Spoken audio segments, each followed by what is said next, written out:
Le peuple ivoirien donne son soutien à Johnny Pacheco. Regardez la vidéo attentivement et mettez vos avis dans les commentaires. Bismillahirrahmanirrahim, bismillahirrahmanirrahim, bismillahirrahmanirrahim. Alléluia, alléluia, alléluia. Shalom, shalom, shalom. Bonsoir à tous. Je m'appelle Sam Edris Samaké. Je suis ivoirien originaire du nord de la Côte d'Ivoire, de Guinée, précisément de Samango, le village. Je suis né au centre-ouest, à Issia. Et je rappelle toujours cela, surtout Issia, parce que les gens de ma génération qui me voient, qui m'écoutent, savent que nous avons vécu une très belle vie. Et nous avons traversé, les 2 centenaires. Nous avons vécu une vie super bien, super enrichissante. Bon, d'abord, ce que les jeunesses doivent comprendre aujourd'hui, c'est que nous étions peut-être la 2e, 3e génération à partir à l'école en fait. Dans ma famille, nous étions la 2e génération. Parce que dans toute ma famille, seul mon oncle Sidi Samaké a été à l'école. Et pourquoi?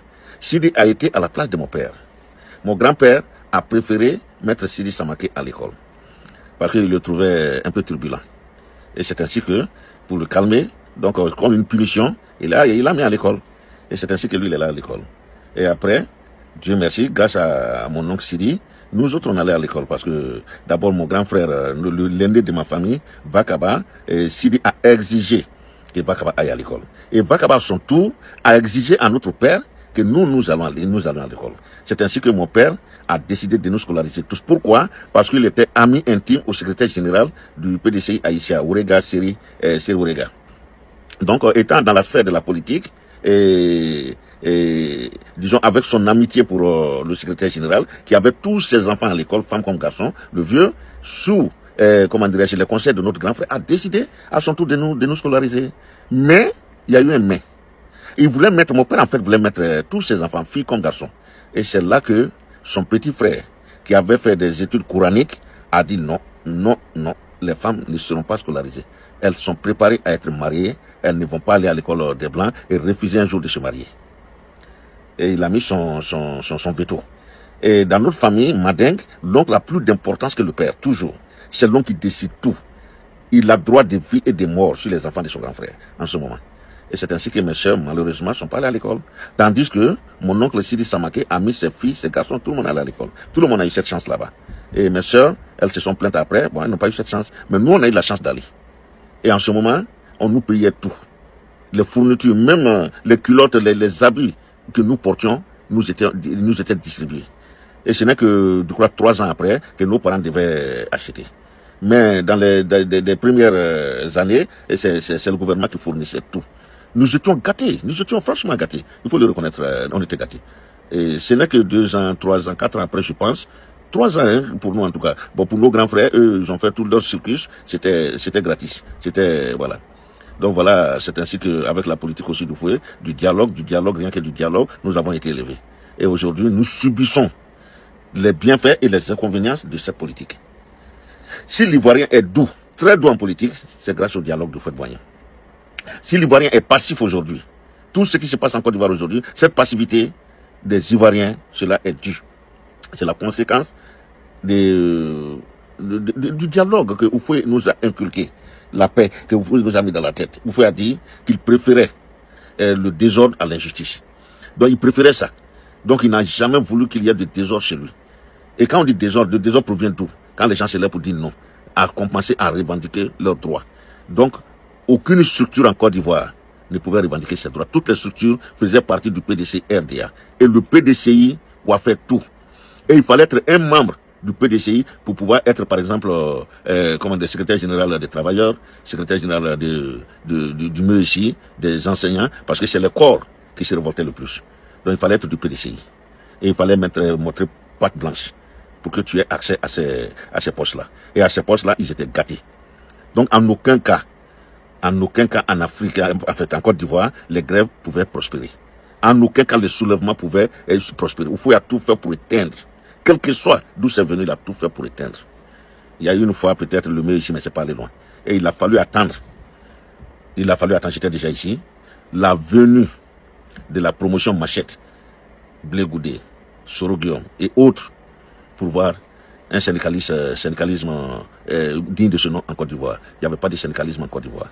Nous ne connaissions pas de syndicalisme en Côte d'Ivoire. Et aujourd'hui, nous sommes en train de payer les prix, ou bien le prix, et à tous les niveaux.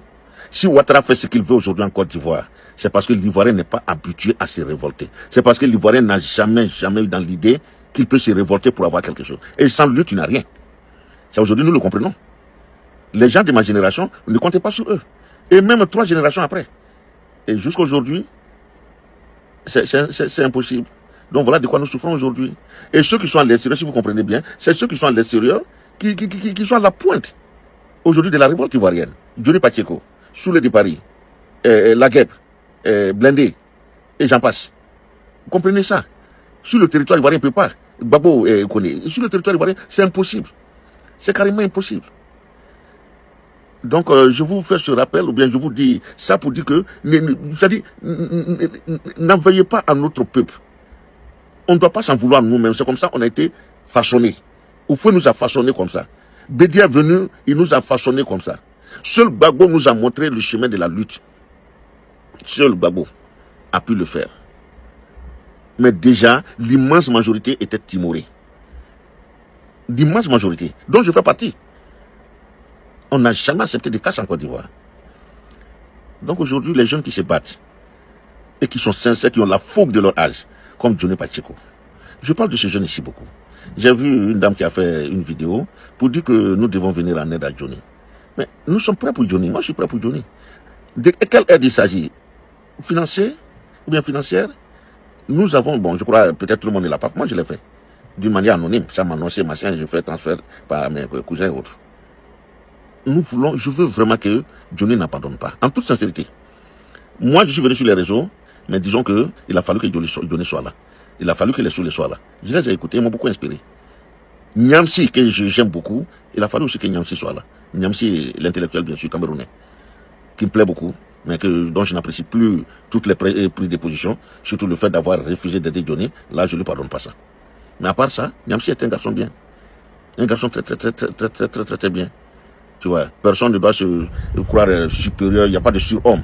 Et je crois qu'il dérape souvent sur ce côté-là. Il n'y a pas de surhomme, il n'y a pas de... Bon, non, je ne vais pas le critiquer, mais disons que je n'ai pas apprécié ça. Que les gens sortent pour te demander pardon, il faut accepter le pardon. Et il n'a pas accepté ce pardon. Et jusqu'à preuve du contraire. Et en ce moment, je vais rappeler quelque chose. Lui, il a refusé catégoriquement de pardonner à Soro ce que Soro lui a fait.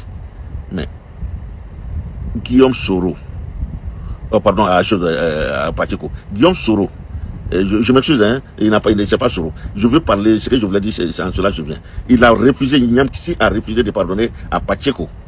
Alors que lui, son mentor, qui est Guillaume Soro, a pardonné à Johnny Pacheco. Et il a même aidé, il a même été le premier à participer. Donc si toi, ton mentor laisse quelque chose tomber, mais par mimétisme, tu dois laisser tomber cette chose-là. Tu dois suivre ton mentor. C'est comme ça aussi ça se passe. Mais auquel cas, si tu ne le fais pas, ça veut dire que tu n'es pas sincère avec ton mentor. Et ça veut dire qu'un jour tu vas tromper ton mentor. C'est en cela que je voulais inviter Niamsi toujours. Il est jeune. Niamsi, tu es jeune, tu es plus jeune que moi. Je veux que tu pardonnes à Johnny Pacheco Niamsi. Voilà. Il faut, quand on est dans la lutte, avant la victoire, quand la victoire vient là, c'est là on fait palabre. Mais avant la victoire, il n'y a pas de palabre. Avant la victoire, on essaie de faire copain-copain. On essaie de s'arranger, on essaie de s'accepter avec nos différences. Et avec nos différents d'ailleurs. Même quand on a eu des problèmes, on laisse tomber. On va d'abord à la victoire. Une fois que la victoire est acquise, maintenant tu peux appeler ton ami, bon, viens, maintenant on va faire le palabre pour en commencer avant la victoire. C'est comme ça se passe. Mais avant la victoire, il n'y a pas de palabre. Donc je disais que sincèrement, si Johnny a besoin d'aide, les Ivoiriens, nous devons aider Johnny. Il a beaucoup fait. Tout le monde se trompe. Nul n'est infaillible. Mais Johnny sait ce qu'il fait. Moi, je l'ai beaucoup analysé. Il sait ce qu'il fait. Il ne s'est pas trompé. Les gens ont cru l'utiliser et il a refusé d'être utilisé. Et ça aussi, je le sais. Il a carrément refusé d'être utilisé. Quel Ivoirien diaspora en Europe va refuser 1 million, 1,5 million par mois? Ça n'existe pas. Mais Johnny a refusé. L'argent qu'on lui donnait, il a pris ça pour s'occuper des orphelins. Voilà ce qui me plaît chez ce jeune-là. Il a la tête sur les épaules. Il est très humain. Moi, j'adore Johnny à cause de son humanisme. Et je plains Alassane Ouattara parce qu'il n'est pas humain. Il n'a pas ce destin humain. Donc voyez-vous, C'est pourquoi je combats Alassane. Alassane n'a jamais montré un instinct humain depuis qu'il est en politique. C'est l'instinct animal seul qu'il a montré. La force, la force, la force. La brutalité, la brutalité, la brutalité. Rien que la brutalité. Et puisque cela lui a réussi depuis, il continue. Il ne veut pas s'arrêter. Voilà où je ne suis pas d'accord avec mon neveu Alassane. Je ne suis pas d'accord avec ça. Parce qu'il y a un moment quand même, il faut s'arrêter pour dire, ben, tiens, tu fais une pause et tu essaies de voir parmi tous ces hommes qui a fait quoi, qui mérite quoi. Mais cela n'existe pas sur le président Alassane. Il veut se faire entourer des minables et il est entouré des minables. Seulement des minables, des bénis, oui, oui. Regardez aujourd'hui l'entourage d'Alassane Draman Ouattara. Regardez clairement sur l'entourage aujourd'hui. À part sa grande famille, sa famille même, il y a qui que vous voyez autour d'Alassane et qui sont intelligents? Ils sont tous minables. Kandia est minable, médiocre. Adjoumani, chez nous les gens on dit, Nyam yirite karoye loloye mano kakaroye fabiblala. L'œil, les yeux qui n'espèrent pas voir l'étoile ou les étoiles, quand tu vois la lune, il devient fou. Ça c'est Adjoumani.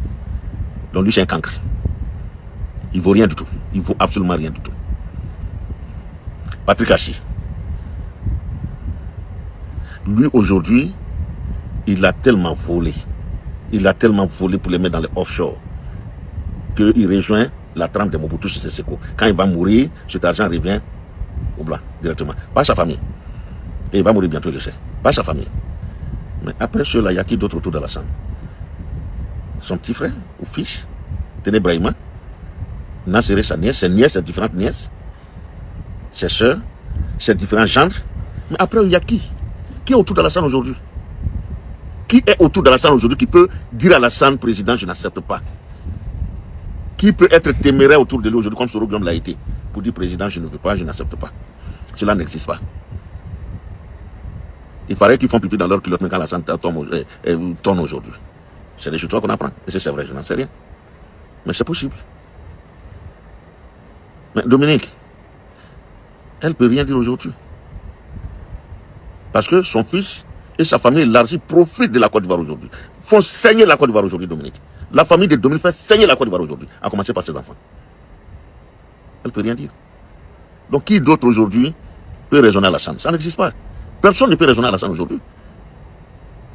Il n'y a que Johnny Pacheco, il n'y a que Soule de Paris, blindé. Bon, les plus connus, c'est ceux que je connais. Et puis la guêpe. L'exubérante guêpe. Heureusement qu'elle existe, cette fille-là. Mais elle fait son effort, elle fait ce qu'elle peut. Et après? I don't know.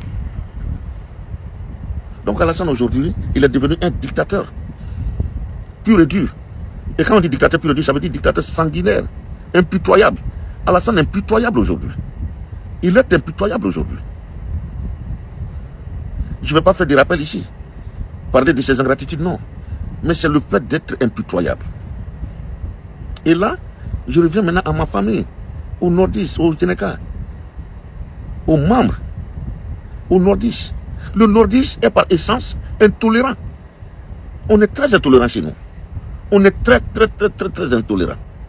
Et vous voyez, quelqu'un qui est intolérant et quelqu'un qui n'écoute personne, mais il se retrouve quelque part. C'est de bonnes guerres.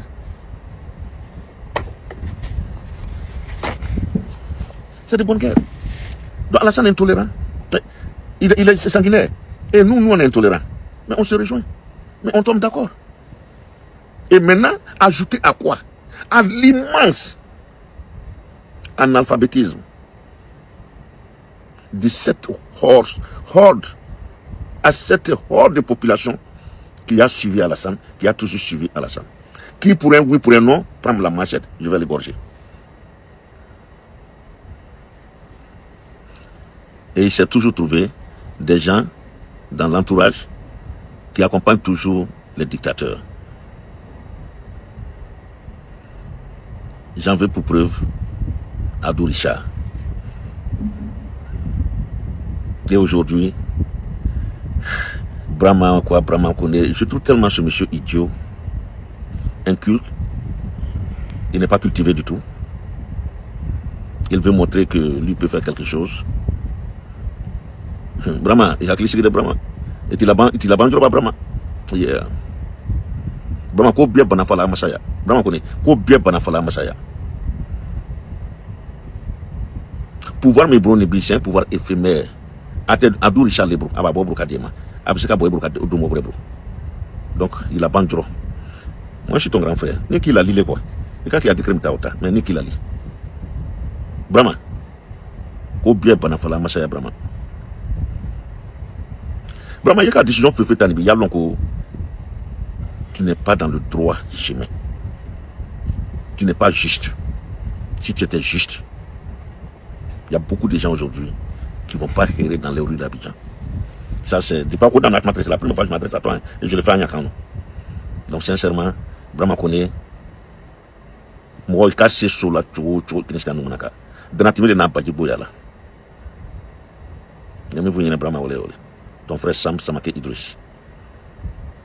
Il savait. Il totu. C'est donc à moi, tu sais bien appliquer. Donne-moi ici là. Beaucoup de Côte d'Ivoire blaye.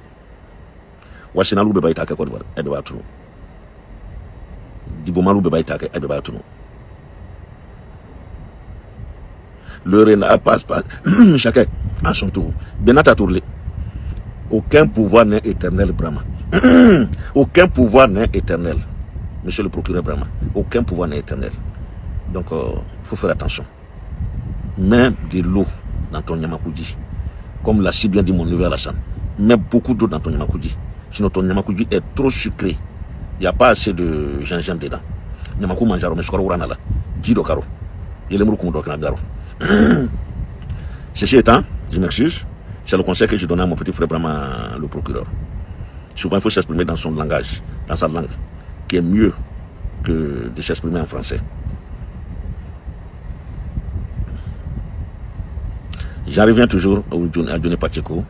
Je ne sais pas qu'est-ce qu'il a. S'il y a quelque chose de moi, Sam, je peux faire pour lui, dites-le moi. Celle qui a fait la vidéo peut me contacter. S'il y a quelque chose à faire, moi je suis prêt à aider Johnny Pacheco, en toute sincérité. Et il le mérite d'ailleurs. Il le mérite. Il mérite qu'il soit aidé. S'il est déprimé, il mérite d'être aidé. Mais aujourd'hui, je pense plutôt qu'il est déprimé parce que la lutte est lente. Elle n'aboutit pas. Et aujourd'hui, dans notre camp, il y a beaucoup de découragement aujourd'hui. Les gens sont découragés aujourd'hui. Et j'ai expliqué pourquoi ce découragement. Parce que nous ne sommes pas habitués à nous battre. La lutte. L'Ivoirien ne connaît pas la lutte. L'Ivoirien connaît quoi? Sous l'arbre, à pas l'arbre. C'est ce que nous connaissons. Et il va falloir maintenant que nous départissions de cela. Qu'on accepte qu'il y a une autre manière de lutter. Et dans cette arène, il n'y a pas de cadeau. Et Alassane est habitué à cette arène-là. Parce que quand il venait en Côte d'Ivoire, on a dit qu'il n'est pas ivoirien. Donc il est habitué à lutter. Alassane est habitué à lutter. J'admire ça chez lui. Il est déterminé et c'est un grand lutteur. Il est très déterminé. Et il s'en fout. Il s'en fout carrément des dégâts collatéraux. Et il y a eu des dégâts. Il y a eu trop de dégâts collatéraux. Mais il n'en a que. Ce n'est pas son problème. Et dans notre camp aujourd'hui, c'est Gbagbo, le baobab. Mais comme je l'ai dit, le baobab a pris un peu d'âge. La fougue qu'il avait, il a cette fougue, mais ça y est à l'intérieur. Cette fougue ne peut plus sortir. Mais il fait ce qu'il peut. Gbagbo fait ce qu'il peut. Il a toujours fait ce qu'il peut. C'est un grand humain. Il est très humain. Gbagbo est trop gentil. Et c'est cette gentillesse de Laurent Gbagbo, de notre mentor, qui fait aujourd'hui qu'Alassane est au pouvoir en Côte d'Ivoire. C'est cet humanisme-là qui fait qu'aujourd'hui Alassane est au pouvoir en Côte d'Ivoire. C'est cette tolérance, cette grande tolérance de Gbagbo qui a fait que Mbeki a pu le convaincre de signer un décret pour faire d'Alassane ce qu'il est. Et il est seul aujourd'hui. Le président Bédié n'est plus là. Les dinosaures ivoiriens. Gbagbo est le seul dinosaure aujourd'hui ivoirien qui reste. Et la relève. Et la relève que moi je vois, c'est Soro Guillaume. N'en déplaise. Parce que Thiam, j'aime bien Thiam. Thiam est un ivoirien. Thiam est ok. Mais Thiam égale Alassane. Pas dans la manière de conduire les États de la Côte d'Ivoire, mais ils ont été dans le même moule, l'extérieur. Si Thiam vient, le cacao ivoirien ne va pas appartenir à la Côte d'Ivoire. Quand Thiam va venir, le sous-sol ivoirien appartiendra toujours à la France. Quand Thiam sera là, c'est la vérité, il faut qu'on se dise. Thiam ne peut pas faire de rupture. Thiam ne va pas dénoncer tous les accords belliqueux, les accords sauvages qui ont été signés et qui lient la Côte d'Ivoire à la France. Je prends un accord qui dit que les sociétés françaises doivent payer leurs impôts en France. Nous ne le savions pas. Aujourd'hui, moi, je le sais. Mais c'est chez nous vous travaillez. C'est chez nous vous prenez tout l'argent. Au lieu de payer la taxe, c'est chez nous. C'est en France où tu n'as rien fait que tu n'as payé. Donc, ils ne payent rien finalement. Et vous croyez que... Moi, je ne crois pas que Thiam va vouloir dénoncer ça. Au PDCI, je m'excuse beaucoup. C'est de la réalité que je parle. Thiam ne va pas le dénoncer. Gbagbo est prêt à le dénoncer. Thiam n'est pas prêt à le dénoncer. Enfin, c'est possible que je ne le connais pas assez. C'est possible, mais c'est difficile. C'est difficile. Il a dirigé des grands groupes européens. Ils ont leur mentalité. Ils ont leur manière de faire. Nous aussi, on a notre mentalité. Nous, on veut aujourd'hui que notre richesse nous appartienne. C'est ce que nous recherchons aujourd'hui. On ne cherche pas la richesse de quelqu'un. Mais ce qui est chez nous, là, notre cacao, ça va pour nous. Ils ont déboisé toute la Côte d'Ivoire. L'argent de bois. Quel Ivoirien en a profité? Aucun Ivoirien. La France était vendeuse du bois de Côte d'Ivoire. Et jusqu'à aujourd'hui, la France est la vendeuse du café ivoirien, du cacao ivoirien, de l'or ivoirien, du pétrole ivoirien, du gaz ivoirien. Je ne trouve pas ça normal. Et je ne crois pas que Thiam soit prêt à dénoncer ça. Et nous voulons le dénoncer. Pour la simple raison que, regardez le Burkina aujourd'hui, allez-y au Burkina. Le Burkina est en chantier aujourd'hui. Chantier à ciel ouvert. C'est le Burkina aujourd'hui. 105 francs du FMI. 105 francs de la Banque mondiale. Sans aide extérieure. Et gâteau sur le, il est en train de chasser les ONG aujourd'hui. Toutes les ONG sont en train de chasser du Burkina. Et le peuple respire mieux. Et le peuple respire beaucoup mieux aujourd'hui. Au Mali, les 2 usines de lithium que le Mali vient d'ouvrir, en aucun cas, c'est-à-dire c'est impossible que, c'est-à-dire c'était impossible de l'ouvrir avant la chute de Ibeka. Et aujourd'hui, les Français, tous les jours, j'ai reçu des appels de l'Europe pour dire que Bamako est entouré par les djihadistes. Bamako est ceci, Bamako va tomber. Et je leur ai dit, c'est faux, Bamako ne va pas tomber, Bamako n'est pas entouré, Bamako n'est pas encerclé. Il n'y a aujourd'hui aucun djihadiste qui peut se promener dans même un village malien aujourd'hui, avec sa calache. Ça n'existe pas. Et ils le disent, ils sont en train de mentir avec leurs journaux. Et mes interlocuteurs sont obligés de reconnaître aujourd'hui, parce que c'est depuis la semaine dernière. C'est le lavage de cerveau qu'on nous a fait. Et je le dénonce ici aujourd'hui. J'ai reçu un lavage de cerveau, moi, et tous mes contemporains en Afrique, que ce soit Côte d'Ivoire, Mali, Burkina, Niger, Bénin, Ghana, on a tous eu des lavages de cerveau. Il y avait la BCC, anglaise, la Voix de l'Amérique et RFI. C'est eux qui étaient chargés de nous dire ce qui se passe chez nous. Nous n'écoutons pas notre propre journal télévisé ou notre propre journal à la radio. C'est les journaux étrangers que nous écoutions. C'est les radios étrangères que nous écoutions. Et quand elles n'avaient pas dit quelque chose, nous on ne pouvait pas le croire. Aujourd'hui, les jeunes générations, ils ont la chance. Ils ont cette chance aujourd'hui de créer pour eux-mêmes et de connaître la vérité à la minute près, à la seconde près. Nous n'avions pas cette chance avant.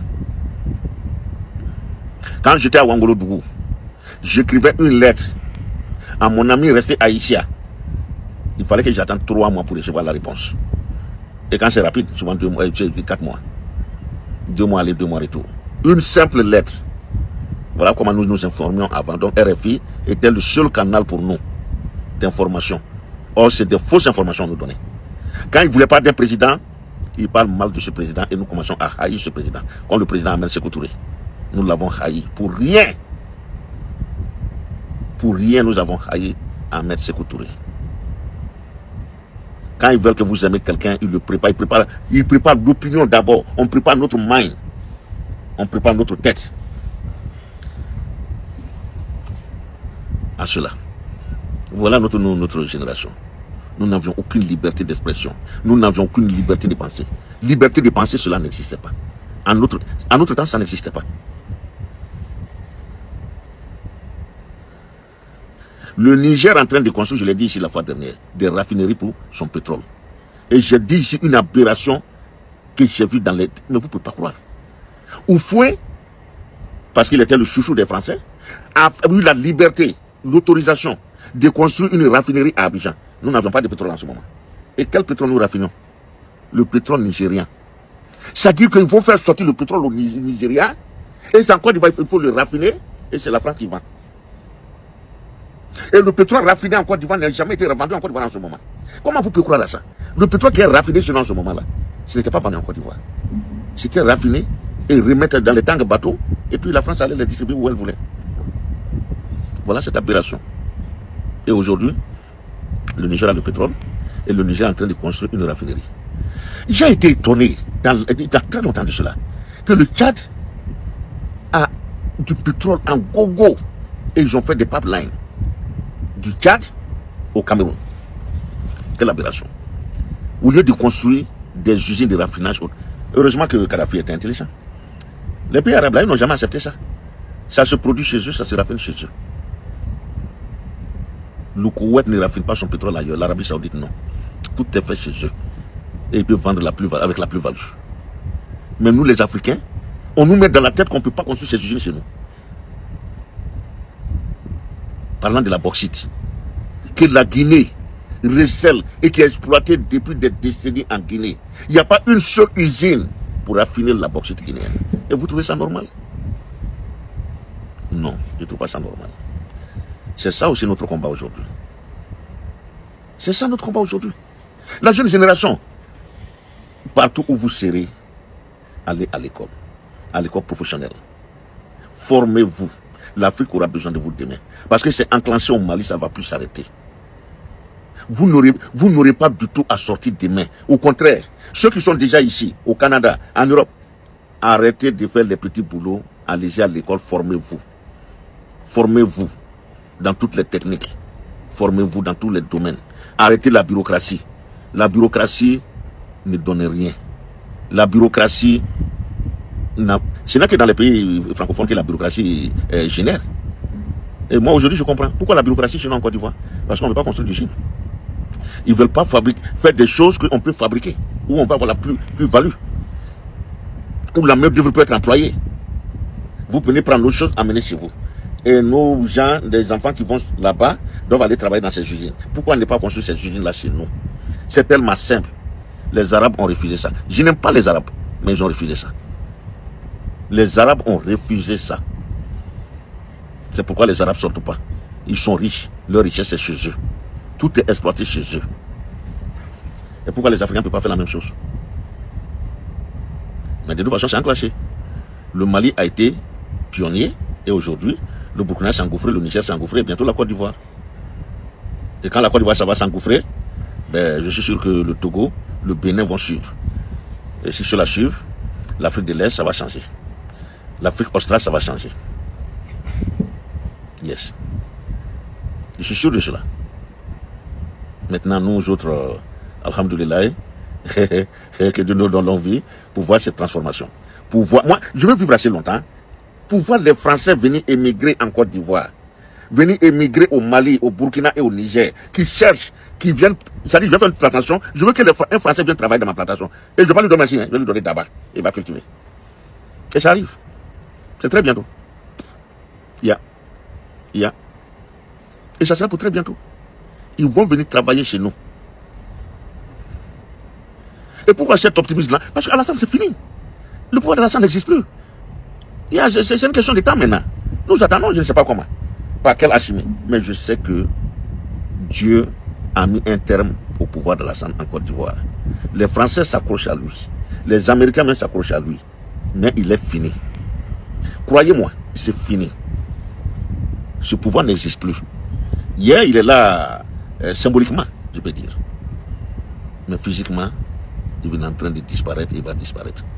Parce qu'aujourd'hui, je ne sais pas avec qui Alassane gouverne en Côte d'Ivoire. Il gouverne avec son clan. C'est un petit clan aujourd'hui qui gouverne la Côte d'Ivoire. Et bientôt, l'immense majorité aura ce pouvoir. Nous allons avoir notre pouvoir à gérer bientôt. Et très bientôt. C'est pourquoi je ne veux pas que Johnny Pacheco se décourage. Je ne veux pas que sous les départs se décourage, blindé. La guerre, ne vous découragez pas. C'est vrai, c'est dur. Mais vous croyez en la victoire finale. Je crois en la victoire finale. Elle est là. Elle n'est pas loin. Parce que dit qu'elle est loin là, elle n'est pas loin. Et toutes les prophéties d'Eli Padi, Eli Pada du moins, vont s'accomplir. Ça, je crois en ça aussi. Je ne sais pas pourquoi, mais je crois en ce monsieur-là. Je crois beaucoup en ce monsieur.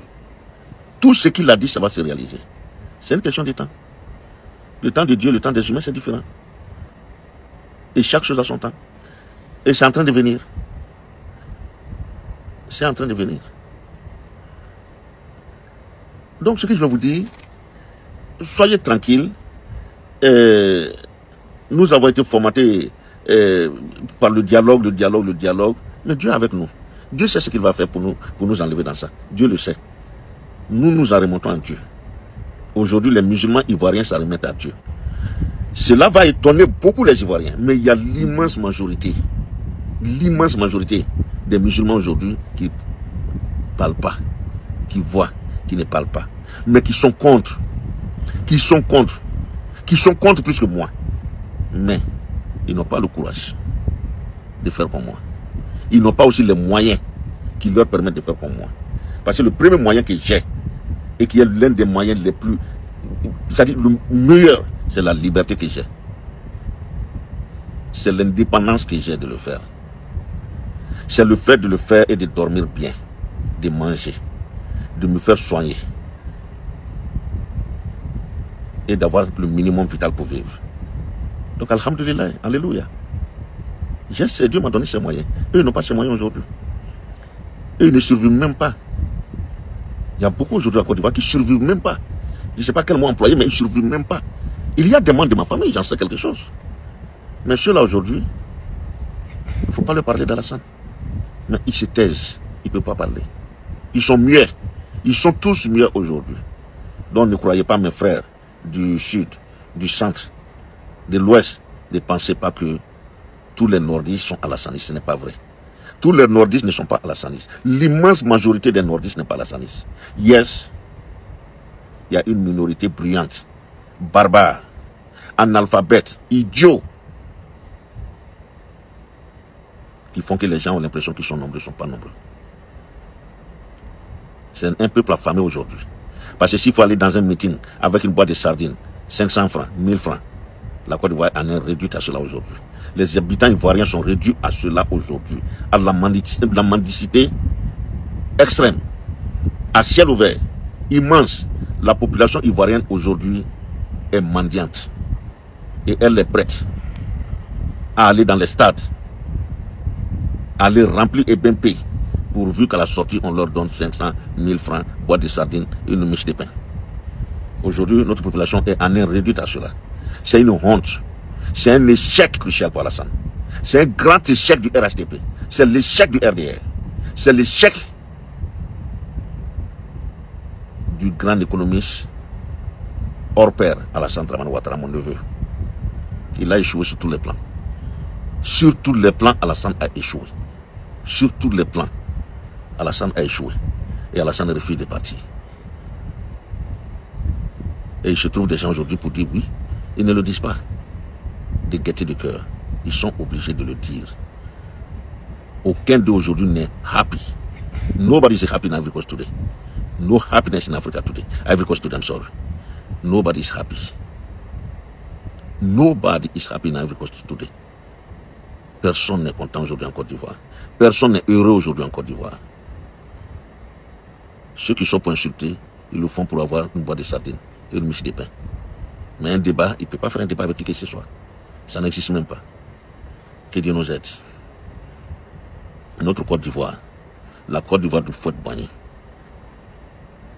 La Côte d'Ivoire, quand je pense aux années 80, surtout aux années 80. Eh bon Dieu. Chaque chose a son temps. Que Dieu nous aide.